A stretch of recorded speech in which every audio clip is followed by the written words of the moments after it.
Chers étudiants, chères étudiantes, bonjour. Dans cette vidéo, on va traiter un exercice qui permet le calcul du champ électrique créé par un cercle qui porte une distribution linéaire constante et positive en un point M situé à une distance Z de son centre O. Alors, on passe à l'énoncé de l'exercice. Alors, considérons un cercle de centre O, de rayon grand R, d'axe OZ, uniformément chargé avec une densité linéaire lambda constante et positive. Alors, la distribution est linéaire et positive, constante. Alors, il est situé sur le périmètre de cercle. Alors, comme le montre ici. Donc, ça, c'est notre cercle de centre O, d'axe OZ. Alors, le point M, il est situé ici à une distance Z de O. Les charges, ils sont positifs. Ils se repartissent sur le périmètre de cercle. Alors, première question. Par un calcul direct, c'est-à-dire sans utiliser le théorème de Gauss, déterminer en un point M de l'axe OZ situé à une distance Z de O, le vecteur champ électrique E de M, le potentiel électrostatique V de M. Alors, deuxième question, vérifier la relation liant E de M et V de M. Troisième question, tracer EZ et V de Z. Alors, donc, on va commencer par la première question, calcul direct du champ électrique, et après, on abordera le potentiel électrostatique. Alors, on va passer à la première question. Alors, détermination du champ électrique. Alors, première question, détermination de champ électrique. Détermination de champ électrique E. Alors, sans utiliser le théorème de Gauss, c'est-à-dire par un calcul direct. Alors, pour calculer le champ électrique E, alors il faut, premièrement, choisir les coordonnées les plus adéquates pour l'étude du système.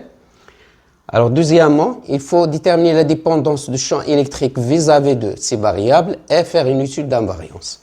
Alors, ici, pour les coordonnées, on peut travailler avec les coordonnées cartésiennes, x, y, z, ou on peut utiliser les coordonnées cylindriques, ρ, θ, z. Alors, on va choisir les coordonnées cylindriques, ρ, θ, z. Donc, coordonnées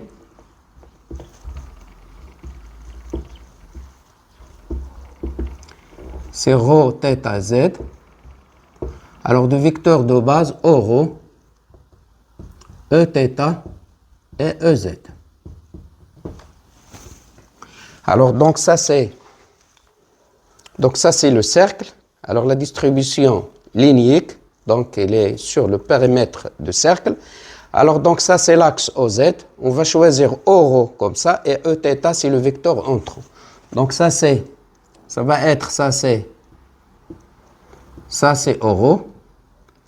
Ça, c'est l'axe OZ.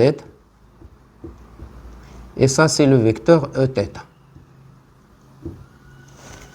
Donc, je répète, donc ça, c'est l'axe OZ, ça, c'est ρ, et ça, c'est Eθ, c'est le vecteur, c'est un vecteur qui est entrant. Alors, donc, ici, M, il est sur l'axe OZ. Donc, M est sur l'axe OZ. Alors, ceci implique que sa composante radiale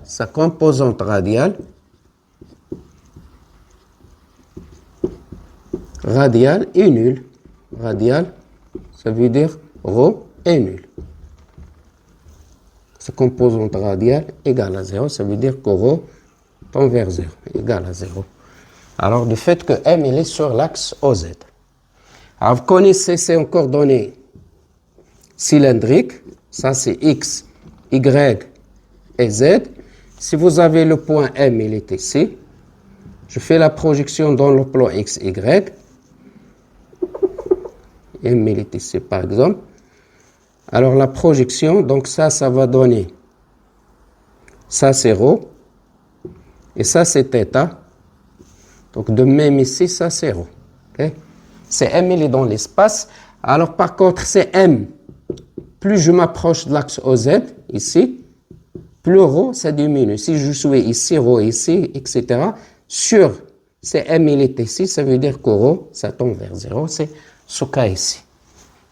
Alors, donc, j'efface ça. Alors donc, M il est sur l'axe OZ, donc sa composante radiale ρ elle est nulle, ça veut dire ρ est égal à 0. Donc ici, vous avez θ. Alors donc, on va parler de l'invariance. Alors toute rotation de θ autour de l'axe OZ ne modifie pas la distribution de charge. Ça veut dire que la distribution de charge elle est invariante pour toute rotation autour de l'axe θ. Alors ça c'est le cercle. Ça, c'est l'axe OZ. Alors, si je prends par exemple un point P ici, si je suis ici, je fais une rotation de θ par exemple, on va se trouver ici, si je fais une rotation de θ, alors on va se trouver en un point P' ici. Alors, P et P', alors ils portent la même distribution de charge. Donc, ça veut dire si je fais une autre rotation de θ, alors on va se trouver en un point P seconde, etc. Et ce point P seconde, il porte la même distribution. Pourquoi? Parce que la distribution, elle est uniforme. Donc, ça veut dire que la distribution de charge ne dépend pas de θ. Et d'après le principe de Curie, le champ électrique et le potentiel électrostatique ne dépendent pas également de θ. Alors donc, je vais effacer ça.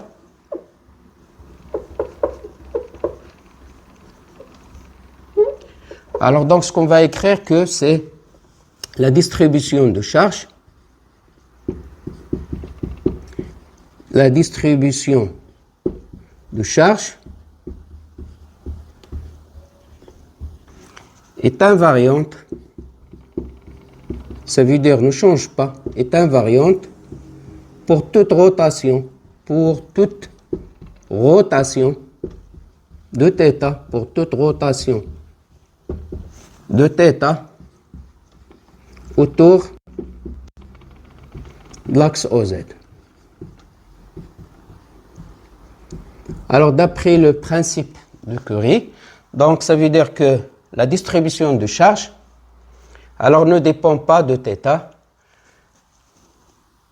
Donc, d'après le principe de Curie, donc implique que E de M qui est égal à E de R θ Z, donc ne va dépendre, pardon, ça c'est ρ, donc il est égal également à E de Z. Donc le champ électrique ne dépend que de Z et également le potentiel Vm qui est égal à V de ρ θ Z, alors est égal à V de Z. Alors donc ça c'est en ce qui concerne la dépendance du champ électrique et potentiel électrostatique vis-à-vis des variables. Alors pour la direction, donc qu'est-ce qu'il faut? Il faut déterminer alors deux plans de symétrie. Alors vu ici que la distribution elle est toute positive, donc il est impossible de trouver un plan d'antisymétrie, donc il faut au moins chercher deux plans de symétrie. Alors donc, alors voilà. Donc ça c'est le cercle. Alors ça c'est l'axe OZ, le point M il est ici. Donc il faut chercher deux plans de symétrie qui passent par le point M. Alors donc ici vous avez ρ il est comme ça, Eθ il est comme ça, Ez il est comme ça. Alors donc les plans, on va éliminer le plan qui ne passe pas par le point M. Le plan qui ne passe pas par le point M, c'est le plan ρ Eθ, c'est ce plan-là. Donc ce plan-là, ρ Eθ ne passe pas par le point M. Pourquoi? Parce que le point M, il est sur l'axe OZ.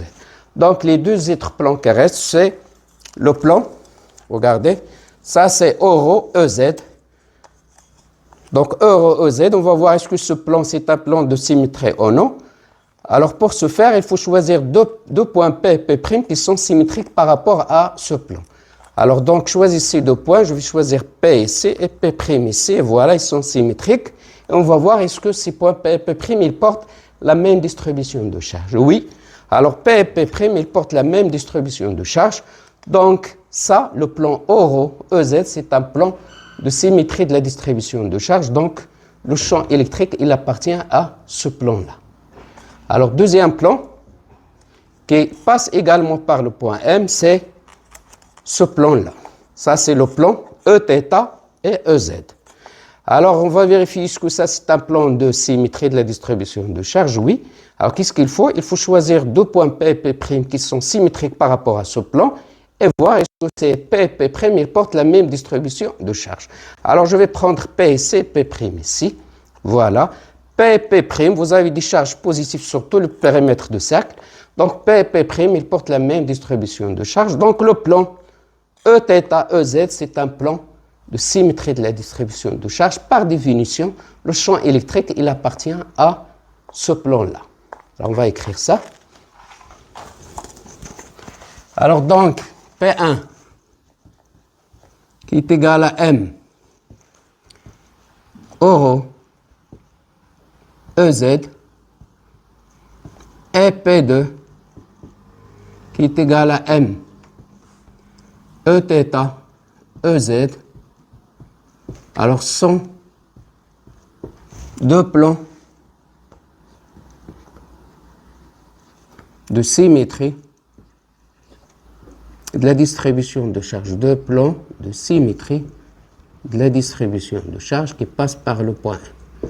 La distribution de charge,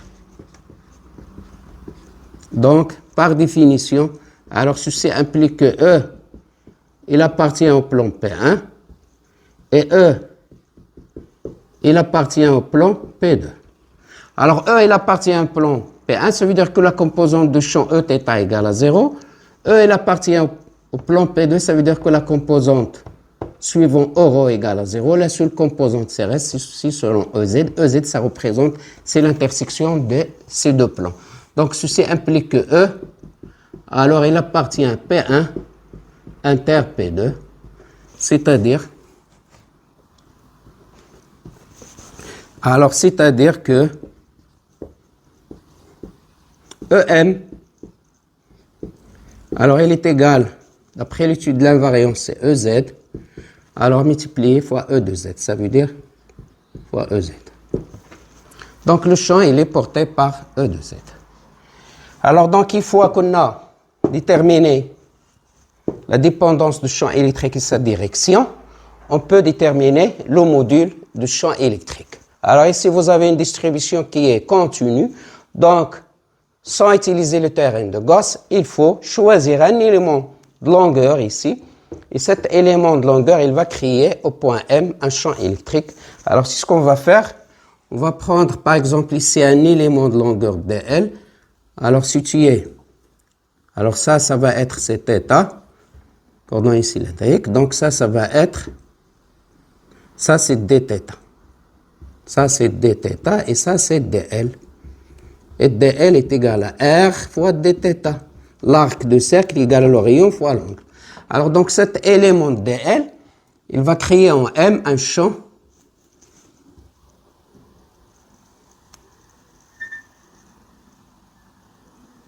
un champ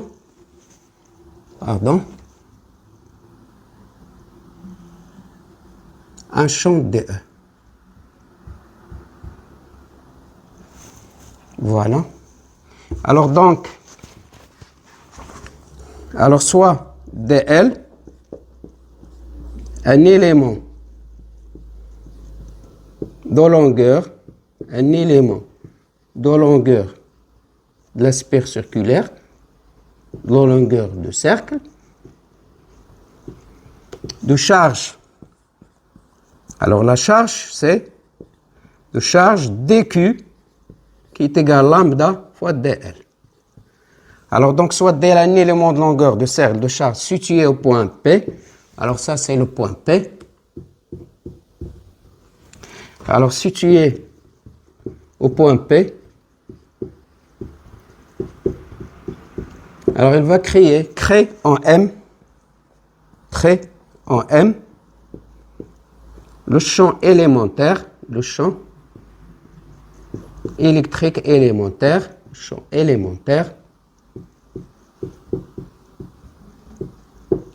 Alors DE, alors l'expression de DE, alors ici on va assimiler la charge élémentaire dQ de dl à une charge ponctuelle. Donc DE il est égal à dQ sur 4pi epsilon 0 fois cette distance là, c'est Pm carré, fois un vecteur unitaire U. Voilà. Et ça, c'est le vecteur unitaire U. Donc ça, c'est le vecteur unitaire U. Je peux écrire ici, ça, c'est U.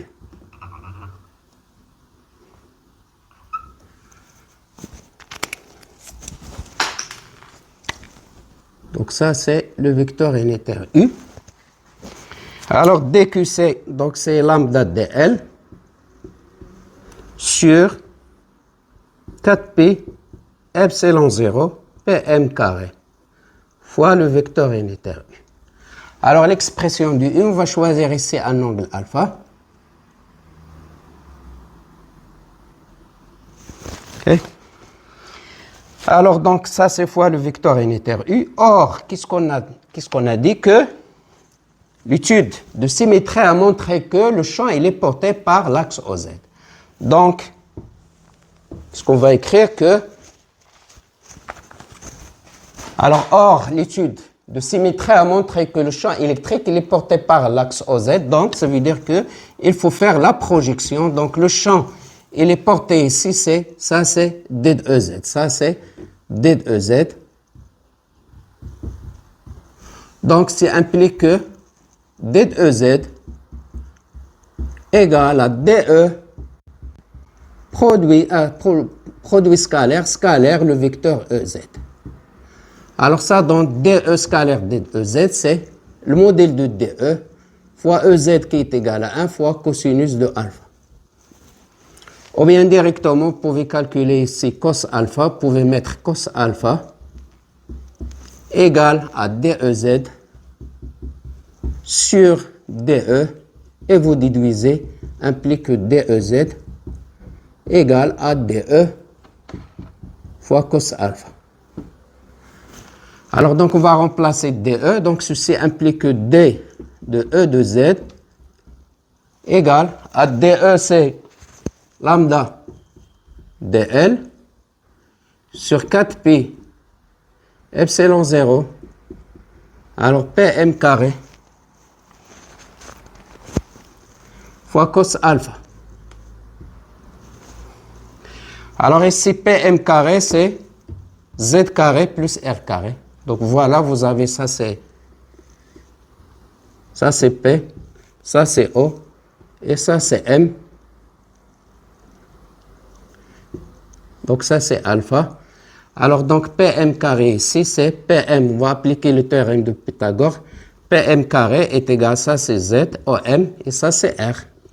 Donc il est égal à R carré plus Z carré. Alors R est une constante, M il est fixe, donc Z égale à constante, donc Pm ne varie pas. Alors ce qui varie c'est cos alpha. Alors donc ici il faut choisir une variable. Pardon, cos alpha c'est est égal à Z sur la racine de R carré. Cos alpha il est constant, ce qui varie c'est DL. Alors donc on va déterminer cos alpha. Alors, cos alpha, il est égal à Z sur Pm. Donc, il est égal à Z sur... Alors, Pm, c'est la racine de R carré plus Z carré. Donc, ceci implique que D de EZ. Alors, D de EZ est égal à lambda sur 4pi epsilon 0. Cos alpha c'est Z, donc fois Z, fois DL, sur donc Pm carré c'est R carré plus Z carré, multiplié par la racine, donc fois R carré plus Z carré à la puissance 3,5. Et voilà. Donc pour déterminer le champ E de Z, le champ total créé par le cercle, il faut intégrer. Alors ici, DL, vous pouvez mettre DL égale à R dθ. Donc vous avez deux méthodes, soit vous intégrez directement sur l'intégrale de DL. L'intégrale de DL, ça veut dire c'est vous intégrez sur tout le cercle, donc c'est-à-dire sur tout le périmètre. Donc ici, L, ça varie entre 0 et 2P grand R, ou bien vous faites dl égale à r θ, et θ, ça varie entre 0 et 2π. Alors, ceci implique que EZ égale l'intégrale de d de EZ. Alors, lambda Z, 4P, epsilon 0, R carré plus Z carré, la puissance 3 demi est une constante. On va la faire sortir. Donc, c'est lambda Z sur 4P, epsilon 0, R carré, plus Z carré, 3 demi. Alors, c'est fois R, l'intégrale de dθ entre 0 et 2π. Et voilà, donc on obtient que EZ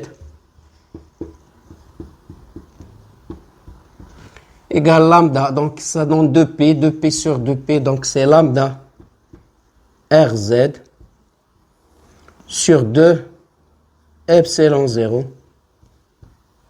R carré plus Z carré à la puissance 3 demi. Et voilà, donc ça c'est l'expression du champ électrique. Alors donc le vecteur champ électrique c'est donc implique EM alors qui est égal à EZ, E de Z.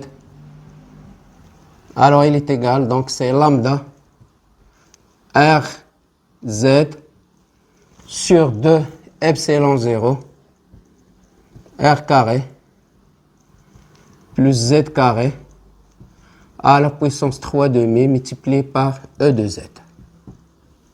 Et voilà, donc ça c'est l'expression de champ électrique créée par le cercle. On a un point M qui se situe à une distance Z de 63. Alors petit b, c'est calcul de potentiel électrostatique. Calcul de potentiel électrostatique. Potentiel électrostatique. Électrostatique V de M. Vm. Alors, de la même manière que le champ électrique, vous avez une distribution qui est continue. Donc, on va prendre un élément de longueur dl, de charge dq qui est égal à lambda ds. Cet élément de longueur, il va créer au point M. Alors, donc, un potentiel élémentaire électrostatique d2v. Alors, donc, soit dl de charge dq égale lambda dl. Alors, situé un élément de longueur, donc c'est situé en P.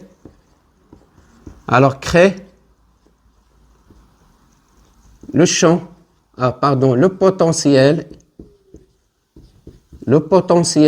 électrostatique élémentaire électrostatique. Alors, ça, c'est au point M. Alors, crée le potentiel électrostatique en M. Alors, tel que D de V égale à DQ sur 4pi epsilon 0 fois PM.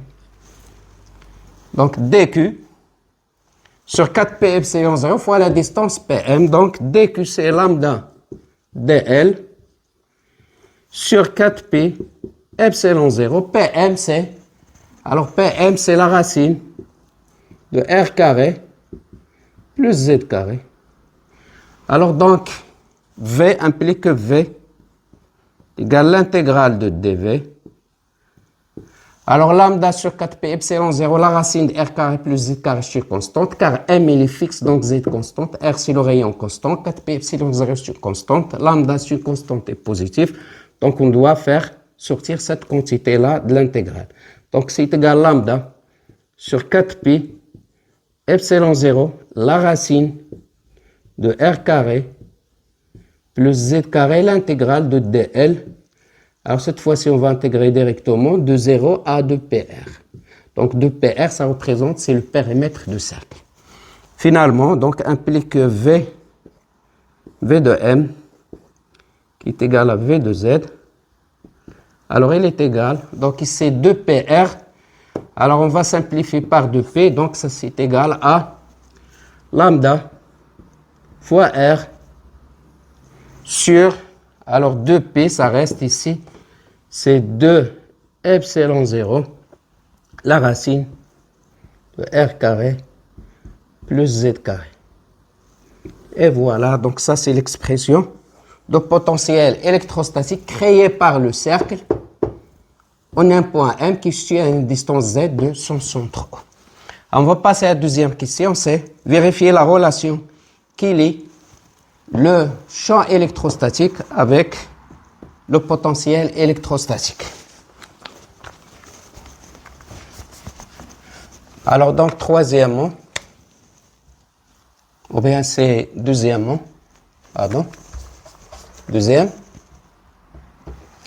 Alors donc relation entre, donc vérification de la relation entre E de M, bien EZ et VZ. Alors ce qu'on sait c'est que E égale à moins gradient de V. Moins gradient de V. Alors, gradient de V en coordonnées cylindriques, gradient de V, il est égal à gradient de V égal à dV sur dρ fois euro plus dV sur ρ dθ fois Eθ plus dV sur dz fois EZ. Or, l'étude d'invariance a montré que V de M égale à VZ. Donc, s'il est égal à VZ, ça veut dire qu'il ne dépend ni de θ ni de ρ. Ça veut dire que la dérivée de V sur dρ égale à la dérivée de V sur dθ égale à 0. Donc, ce qui reste, c'est que le gradient de V égale à dV sur dz fois E de Z. Implique que gradient de V, le gradient de V, donc il est égal à dV sur dz fois EZ.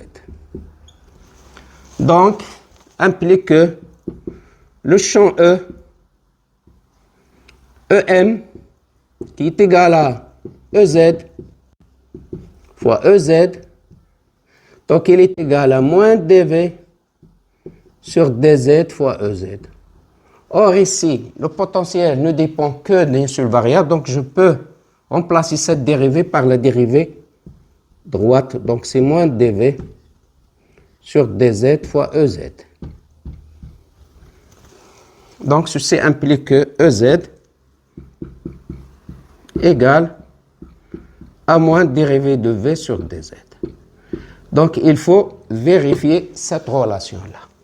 Alors on va dériver, donc on va chercher, donc on va calculer la dérivée de V sur dz. Donc, alors implique que dV, donc on va dV sur dz, donc voilà, donc il est égal à d sur dz. La relation c'est lambda r sur 2 epsilon 0, la racine de r carré plus z carré. Alors on va dériver cette relation. Lambda r sur 2 epsilon 0 est constant, donc il faut dériver 1 sur la racine de r carré. Donc il est égal à lambda r sur 2 epsilon 0, la dérivée de 1 sur la racine de r carré plus z carré par rapport à z. Alors donc on va dériver, la dérivée de 1 sur f c'est moins f' sur r carré, donc ça va donner, implique dv sur dz, il est égal à, alors ça c'est lambda r sur 2 epsilon 0. Alors ça c'est 1 sur la racine, ça veut dire c'est, je peux l'écrire c'est pour faciliter la tâche, donc ça va donner c'est la dérivée de r carré plus z carré à la puissance moins 1 demi. Je vais dériver ça, c'est la dérivée prime. Donc ça va donner c'est lambda r sur 2 epsilon 0 moins 1 demi de z fois r carré plus z carré, moins 1 demi moins 1, c'est moins 3 demi. Donc fois r carré plus z carré à la puissance moins 3,5. Et voilà, donc on va obtenir, je vais garder l'expression de champ électrique. Alors donc ça c'est 2 epsilon 0. Alors implique que, alors dérivée de V sur dz, alors il est égal, donc on va simplifier par 2, donc il est égal à A moins lambda R fois Z sur 2 epsilon 0. Alors R carré plus Z carré à la puissance moins 3,5, on va descendre en bas, ça va donner R carré plus Z carré à la puissance 3,5. Ceci implique que E de Z est égal à moins dV sur dz. Donc vous avez déjà moins ici, donc c'est lambda R fois Z sur 2 epsilon 0 R carré plus Z carré à la puissance 3,5. Et voilà.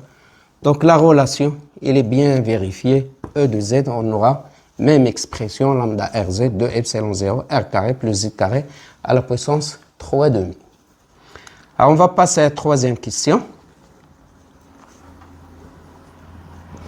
Alors c'est traçage de E de R et VR. E de Z et V de Z. Alors on va commencer par E de Z. Alors EZ,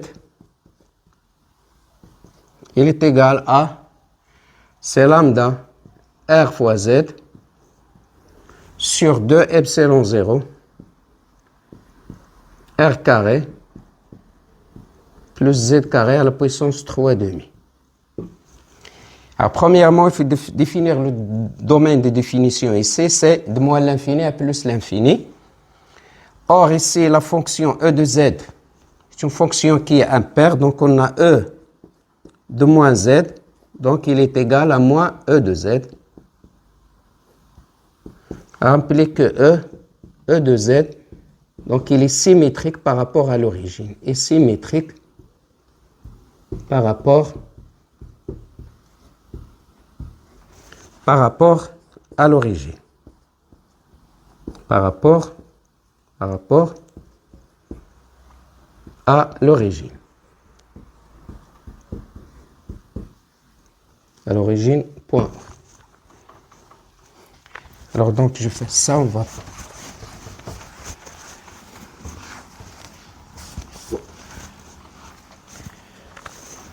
Alors donc Z ici, il appartient à... Alors c'est moins l'infini plus l'infini. Alors on va travailler donc sur Z entre 0 plus l'infini.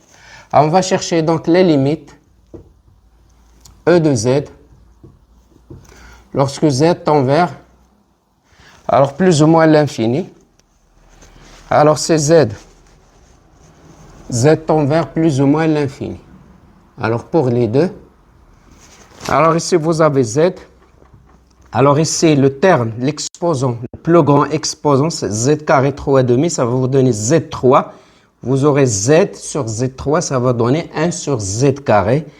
1 sur Z carré, lorsque Z tend vers plus l'infini ou moins l'infini, ça donne 0. Donc ça va donner, ça c'est 0. Alors donc je vais chercher les limites également. EZ, lorsque Z tend vers 0. Alors pour Z égale à 0, alors ça donne c'est, pour Z égale à 0, ça donne c'est 0. Et voilà. Donc il faut chercher, est-ce qu'il existe un maximum, un extrémum. Donc on va chercher la dérivée d de EZ sur dz. Alors donc on va chercher la dérivée d E de Z sur dz. Alors d de EZ sur dz, donc lambda R sur 2 epsilon 0, c'est lambda R sur 2 epsilon 0 sur constante. Alors, vous avez z sur la r carré plus z carré à la puissance 3 demi. La dérivée de f sur j, c'est f' j moins f j', le tout sur f carré. Alors, donc, ça va donner, c'est la dérivée de z', c'est 1. Donc, ça va donner, c'est r carré plus z carré à la puissance 3 demi moins f, c'est z, fois g'. Donc, z. Alors, la dérivée de carré plus z carré à la puissance 3 demi, ça va donner, c'est 3 demi fois 2z. Donc, 3 demi multiplié par 2z multiplié par r carré, je vais le mettre ici, r carré plus z carré à la puissance 3 demi moins 1, c'est 1 demi. Alors, le tout sur r carré plus z carré au carré, ça va donner, c'est 3. Alors, donc, ceci implique que dez sur dz. Alors, il est égal, donc, c'est lambda r sur 2 epsilon 0. Alors, ici, vous avez r carré plus z carré 3 demi. C'est r carré plus z carré à la puissance 1 demi. On peut simplifier par r carré plus z carré à la puissance 1 demi. Ça va donner, c'est 1 sur r carré plus z carré. Alors, ça va donner ça, c'est 5 demi facteur. Ici, ça va rester r carré plus z carré. Alors, moins 2 sur 2, c'est 1. Alors, donc, moins 3 z carré. Moins 3 z carré. Voilà. Donc, implique que dez sur dz. Alors, il est égal à... Alors, z carré moins 3z carré, c'est moins 2z carré. Donc, il est égal à lambda r sur 2 epsilon 0 r carré plus z carré à la puissance 5 demi facteur de r carré moins 2 z carré. Alors, ça est égal à 0. Donc, pour chercher un extrémum, il faut que la dérivée soit égale à 0. Il est égal à 0. Donc, ici, ça implique que r carré moins 2 z carré égale à 0. Alors, ceci implique que z carré égale à r carré sur 2. Alors, ce qui implique que z égale à plus ou moins r sur la racine de 2. Et voilà. Il faut chercher donc la dérivée dez s'annule au point z égale à plus ou moins r sur la racine de 2. Alors, on va chercher les valeurs de champ électrique en z qui est égal à plus ou moins r sur la racine de 2. Alors, donc, le champ électrique, c'est lambda r. Donc, c'est lambda fois r. Z, c'est plus ou moins r sur la racine de 2 sur 2 epsilon 0 facteur de r carré plus z carré. Z carré, c'est r carré sur 2, le tout à la puissance 3 demi. Alors, ce qui donne donc ici, vous avez 2 la racine de 2, lambda r carré. Ici, ça va donner r carré plus r carré sur 2, 3 demi r carré. Alors, r carré, vous avez 3 demi, ça, il reste 3. Ici, vous avez r carré. On simplifie par r carré, donc il reste le r. Alors, ici, vous aurez également, donc ça va donner c'est lambda, c'est plus ou moins lambda sur, alors, 2 racine de 2. Alors, 1 plus 1 demi, c'est,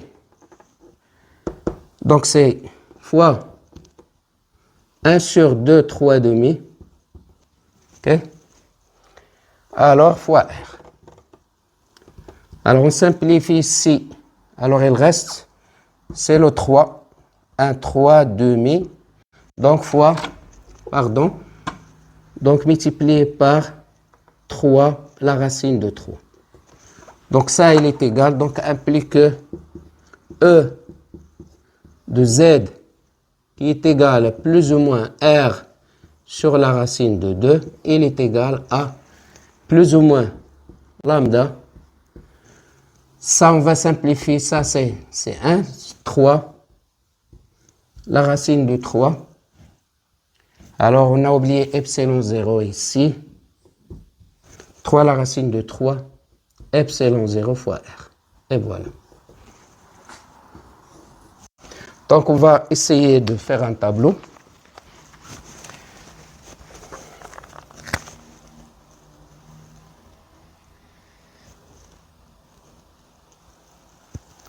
Alors, donc, ça, c'est E' de Z.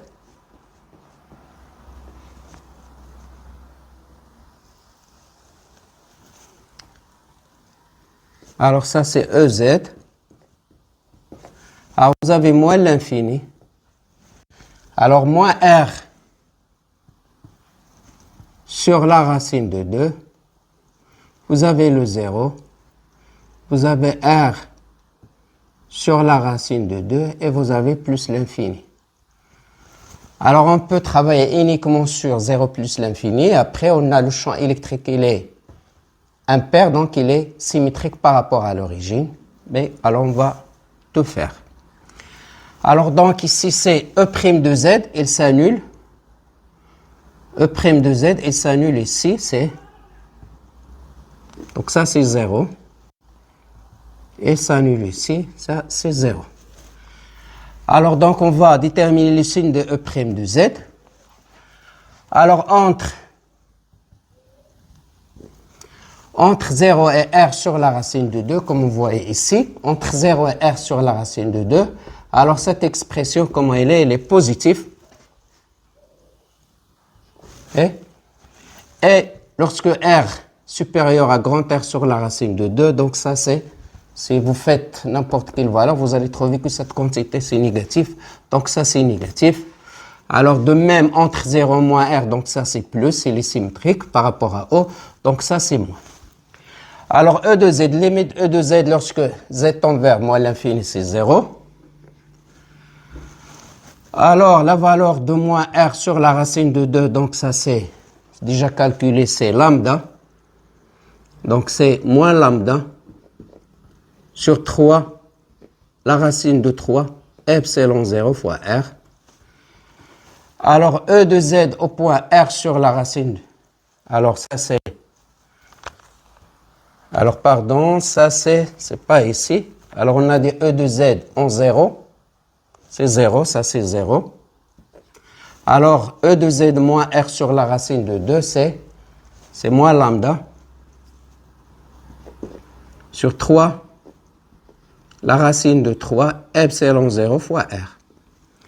Et en R, c'est lambda sur 3, la racine de 3, epsilon 0 fois R.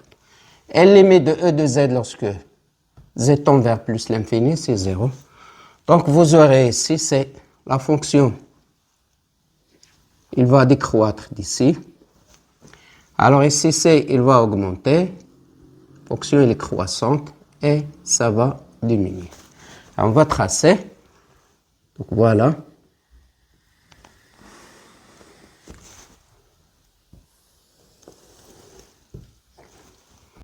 Alors ça, c'est EZ. Ça, c'est le 0. Alors ça, c'est R sur la racine de 2. Ça, c'est moins R sur la racine de 2. Alors ça, c'est lambda sur 3, la racine de 3, epsilon 0 fois R. Et ça, c'est moins lambda sur 3, la racine de 3, epsilon 0 fois R. Alors la valeur en 0, c'est 0. Donc 0, ça monte. Donc ça augmente pour lambda sur 3, la racine de 3, epsilon 0, au point R sur 2. Donc ça va donner ici. Alors ici, il s'agit donc d'un extrémum, c'est un maximum, donc vous devez faire la tangente ici, comme ça. Alors z tend vers l'infini, e de z égale à 0, donc ça passe ici.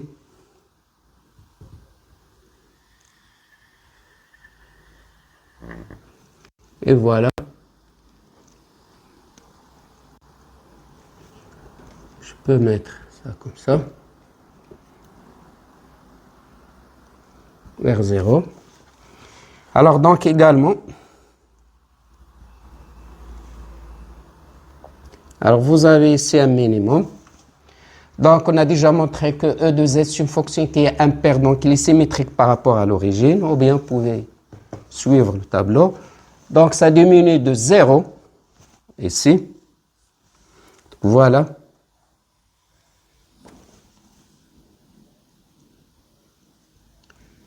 Ça augmente et voilà. Donc ça, c'est l'allure de champ électrique E de Z. Alors on va passer à la représentation ou bien traçage de V de Z. Alors donc on a V de Z, c'est lambda fois R sur 2 epsilon 0, la racine de R carré plus Z carré. Alors donc, domaine de définition, Z est la partie à moins l'infini plus l'infini. Si vous avez V de moins Z égale à V de Z, alors ça veut dire implique que V est une fonction qui est paire. Fonction qui est paire. Donc, V de Z est symétrique par rapport à l'axe des ordonnées. Est symétrique par rapport à l'axe des ordonnées.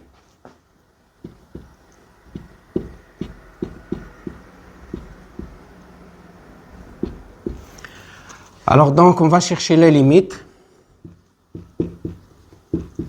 Limite de Vz, lorsque Z tend vers, alors moins l'infini ou bien plus l'infini, ça donne c'est 0. Plus ou moins l'infini, ça donne c'est 0. Alors au point 0, limite de Vz, lorsque Z tend vers 0. Alors Z égale à 0, ça donne c'est lambda R sur 2 epsilon 0, la racine de R carré, ça donne c'est R, on simplifie par R, donc égale lambda sur 2 epsilon 0. Alors on va chercher ce qu'il y a un extrémum ou non, donc il faut calculer la dérivée de V de Z.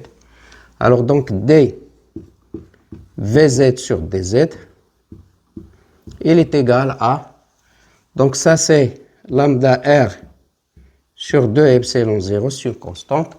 Donc ça c'est R carré plus Z carré à la puissance moins 1,5. Donc sa dérivée, ça va donner c'est moins 1,5. On multiplie par 2Z.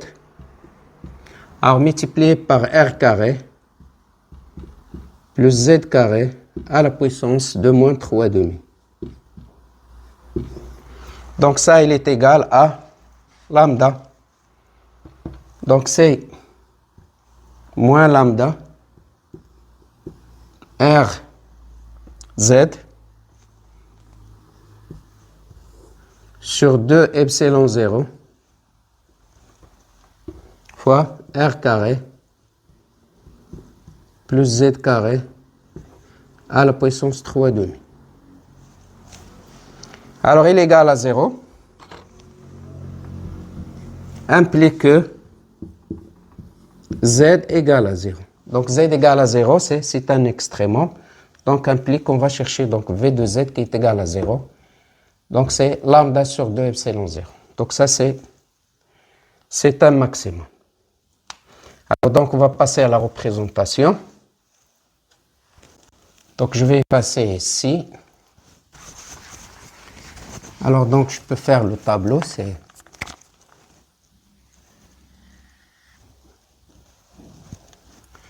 moins l'infini. Alors, le 0 est plus l'infini. Donc, ça, c'est V' de Z.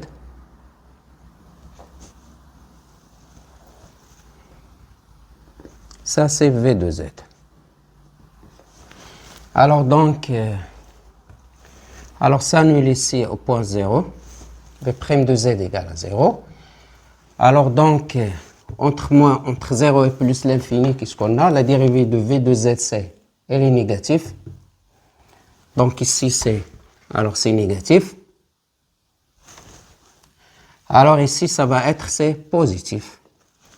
V de z au point 0, c'est lambda sur 2 epsilon 0. Alors ici, c'est 0. Ici, c'est 0. Donc ça va augmenter de 0 à lambda t et ça va diminuer de lambda sur 2 epsilon 0 au point 0. Alors donc, je trace.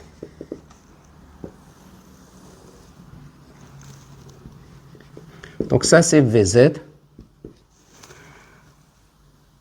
Alors au point 0, donc on a c'est lambda sur 2 epsilon 0. On a ici un maximum, donc il faut mettre la tangente comme ça.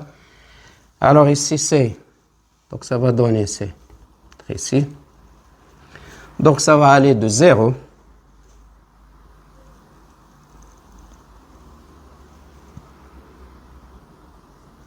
et voilà.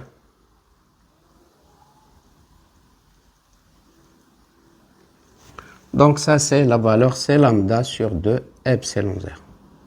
Alors comme vous voyez ici, donc v de z, c'est une fonction qui est paire, donc il est symétrique par rapport à l'axe des ordonnées. Et merci pour votre attention.